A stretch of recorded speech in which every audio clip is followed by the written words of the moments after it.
What percent of 700 is 2:1? What percent of 700 is 2:1?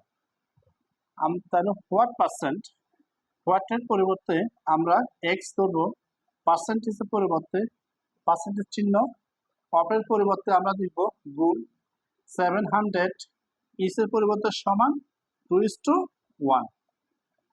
তাহলে আমরা পাচ্ছি এখানে 700 into x by 100 equal to 2:1।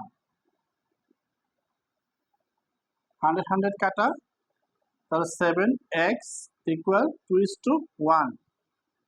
x is to 2:1 into 7। দশমিক উঠাই দিলে এখানে তো 10 দিতে পারি, 3 × 21, সুতরাং x equal 0.3। এটি অ্যান্সার।